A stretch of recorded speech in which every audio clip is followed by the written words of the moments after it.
Budgeting is a conventional approach to personal finance that's been widely promoted by experts in the field. It involves estimating future expenses and allocating a specific amount of funds for various items or tasks such as groceries, clothing, eating out, entertainment, transportation, and others. The purpose of budgeting is to help individuals manage their finances effectively and ultimately save more money. However, not everyone finds this strategy to be effective or stress-free. In this video, I will talk about why some individuals like me choose not to budget and how I am financially more stable and happier without it. My simple approach to personal finance is to do everything cheaply as possible, with few exceptions of course. And this concept puts me in a much better financial position than budgeting ever has. The alternative approach does not mean that I always sacrifice quality or not enjoy my life at all. Instead, it means that when given two options, I will choose the cheaper option, and when the choice is harder, I will weigh the pros and cons, including the financial expenses, before making a decision. I also don't worry about occasional splurges because I know that I save more than I spend. Now don't get me wrong, budgeting is a great tool for those who find it helpful. It can be used by anyone from students to billionaires. However, it is mostly recommended for those who don't have large income streams and need to know where every penny is going. For people who don't live paycheck to paycheck or are natural savers like I am, proper budgeting takes up way too much time and effort. Alright, let's go over the top reasons why you may want to skip budgeting in your life. Budgeting is a time-consuming process that requires a lot of effort to gather and analyze data, create projections, and track expenses. If you're a busy mom or dad, or have two jobs, or are taking care of your senior parents, or pets, or whatever else is going on in your life, it can be challenging to allocate the time and effort needed to create and maintain an effective budget. Budgets are typically created based on assumptions and estimates, and they may not be able to accommodate unexpected changes or expenses. This can lead to missed opportunities or a need for frequent adjustments, which again can be time-consuming and difficult to manage. Some people are very strict with their budget, either because they have to be or because they want to be. But over time, these strict spending boundaries can weigh you down mentally and drain your motivation to keep going.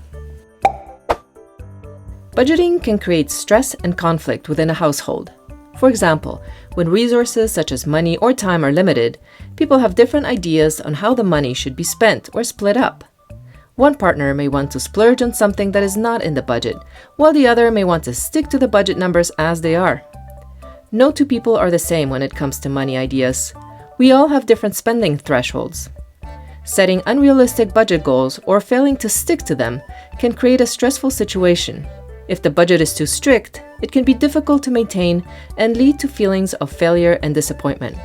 One study from Kansas State University for the National Survey of Families and Households reported that arguments about money are by far the top predictor of divorce. So in other words, if you argue about money or financial matters before marriage or soon afterwards, it's likely to be the reason that separates you, if you do end up divorcing.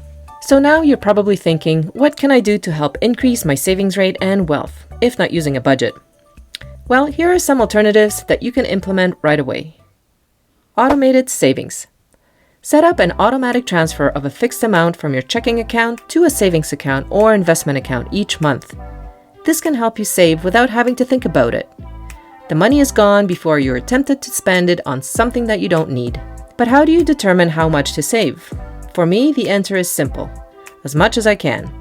Since I know what all of my expenses are each month, including putting money aside for emergencies, I maximize the automated amount that goes into my financial freedom bucket, meaning everything that is not spent on fixed and essential expenses goes into investments for me to maximize the return on my hard-earned money.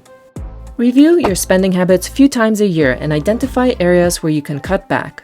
For example, you could reduce your dining out expenses, entertainment costs, or subscription services that you don't use often. These days, there is so much free and good content on the internet that you really don't need to have paid subscriptions for many things, if anything. My go-to is YouTube for both education and entertainment, but when I want to get away from the screen, I utilize libraries, parks, and my one splurge, the gym, to fill my time. I also stay busy by doing everything around the house myself. I don't use house cleaners to clean my house, or lawn maintenance companies to cut my grass, or window cleaners to clean my windows and gutters. Because I don't have to budget for those things, my expenses are greatly reduced. Track your savings or net worth. Instead of keeping track of all your receipts and bills each month, which can be very tedious and deflating because money is always leaving your bank account, focus on keeping track of how much your savings increase each month. Or use a goal meter like this one to motivate yourself to save even more. You want to develop positive feelings around money so that you can stay on the right path to financial freedom. If you are an Excel nerd like me and like to keep track of things, I can tell you from personal experience that it's a lot more fun to update your net worth charts or investments than it is to input your receipts for the bananas and socks that you bought last week.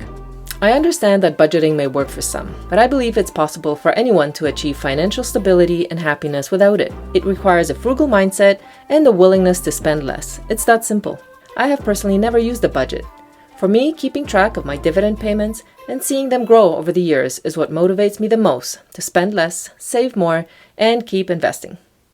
Thanks for watching my video all the way to the end. I hope the tips and strategies I shared will help you improve your finances and build a better future. Remember, every penny saved is a penny earned, and every dollar invested wisely can compound into a fortune. If you found this video helpful, don't forget to like and subscribe to my channel for more financial advice and inspiration. Together, let's create a community of savers, investors, and financially independent individuals. See you next time!